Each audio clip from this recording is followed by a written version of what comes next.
el verdadero enemigo. Y habitó Roboam en Jerusalén, y edificó ciudades para fortificar a Judá, edificó a Belén, Etam, Tecoa, Betsur, Soco, Adulam, Gat, Maresa, Zif, Adoraim, Laquis, Azeca, Sora, Ajalón, y Hebrón, que eran ciudades fortificadas de Judá y Benjamín. Segundo libro de Crónicas 11 del 5 al 10. Iniciamos la lectura del capítulo 11, donde continuamos sabiendo algo más sobre el reinado de Roboam, en el estreno de un Israel dividido en dos reinos. El regusto amargo por el desplante de las tribus de Israel hacia Judá, con excepción de Benjamín, provocó en Roboam las ganas de pelear contra ellos, por tal de hacerles volver a unirse en un solo reino. Entre tanto ya tenía todo planificado, Dios le advirtió. Así ha dicho Jehová, no subáis ni peleéis contra vuestros hermanos, vuélvase cada uno a su casa, porque yo he hecho esto. Segundo libro de Crónicas 11:4a. Obedeciendo, Roboam se centró, pues, en fortificarse contra futuros ataques enemigos, no pensando en los del norte, como tales, por cuanto eran hermanos, sino fortificando las ciudades más sureñas de su reino. Roboam conseguía desquitarse de su desavenencia con Jeroboam, centrando su atención en su verdadero enemigo, el cual era Egipto, y no el reino del norte, que al fin y al cabo continuaba siendo parte del pueblo escogido por Dios, formado por los hijos de Israel, bajo la ley de Moisés y con Abraham por padre. Ya lo dijo el Señor Jesucristo, cuando los fariseos lo acusaron de echar demonios por Beelzebú. Todo reino dividido contra sí mismo, es asolado, y toda ciudad o casa dividida contra sí misma, no permanecerá. Mateo 12:25b. Cuán deseable sería para las naciones paganas de alrededor que Israel se atacase a sí misma.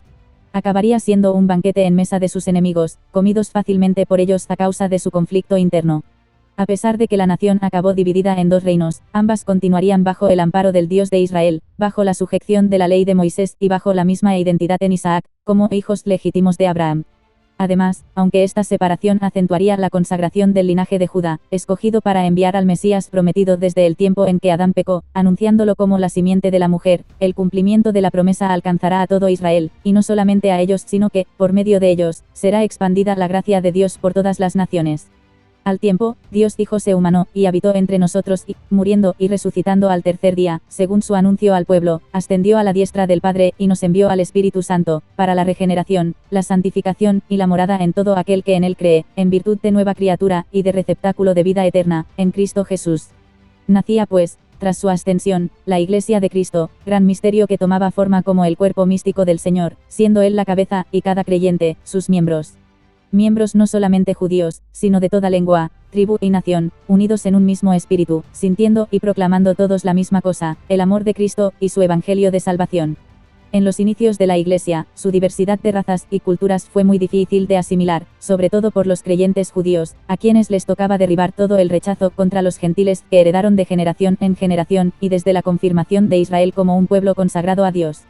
A causa de esta desavenencia existía un conflicto interno en la iglesia sita en Roma, que hizo necesario que Pablo les escribiese una carta, por tal de apaciguar las antipatías entre los creyentes judíos y los gentiles. Pero el Dios de la paciencia y de la consolación os dé entre vosotros un mismo sentir según Cristo Jesús, para que unánimes, a una voz, glorifiquéis al Dios y Padre de nuestro Señor Jesucristo. Por tanto, recibíos los unos a los otros, como también Cristo nos recibió, para gloria de Dios. Romanos 15 del 5 al 7.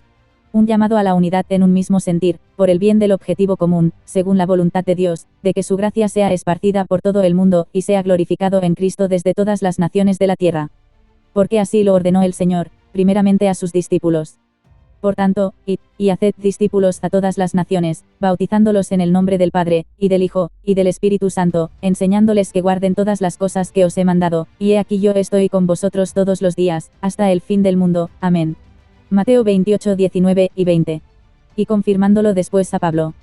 Porque así nos ha mandado el Señor, diciendo, te he puesto para luz de los gentiles, a fin de que seas para salvación hasta lo último de la tierra. Hechos 13, 47. Desde el inicio de la Iglesia Satanás busca sembrar discordia entre los hermanos, intentando crear un conflicto tal, que el cuerpo de Cristo acabe atacándose a sí mismo, y, por ende, llevado a su autodestrucción. Sabemos por medio de la palabra que esto no va a acontecer, pero también sabemos que, a lo largo de la historia, y por las limitaciones de la comprensión humana, se han ido dando diferentes grupos denominacionales dentro del cristianismo, que lejos de fortalecer las coyunturas del cuerpo de Cristo, las fisura, de modo que hay cristianos que tratan con mayor dureza y antipatía a sus propios hermanos en Cristo que a los no creyentes, por el tema denominacional. Disputas contra las que Pablo también tuvo que lidiar, en este caso, en la iglesia de Corinto. Quiero decir, que cada uno de vosotros dice, yo soy de Pablo, y yo de Apolos, y yo de Cefas, y yo de Cristo, ¿acaso está dividido Cristo? Primera a los Corintios 1:12 y 13a. Roboam veía que las 10 tribus separadas del reino de Judá serían un problema a largo plazo, y quiso luchar por volver a ser de nuevo la nación unida que regentó su padre, pero él consiguió vencer esa animadversión, y ocuparse en la defensa contra el que era su verdadero enemigo, Egipto. Del mismo modo nos toca pasar por alto las diferencias doctrinales entre hermanos con los que compartimos la misma fe sin que afecte en lo básico al fundamento en Cristo. No demos más lugar al verdadero enemigo, generando conflictos internos que nos debilitan y descentran de nuestro principal objetivo. Hoy es día de escuchar la voz del Señor, en boca de Juan diciendo: y nosotros tenemos este mandamiento de él, el que ama a Dios, ame también a su hermano. Primera de Juan 4:21.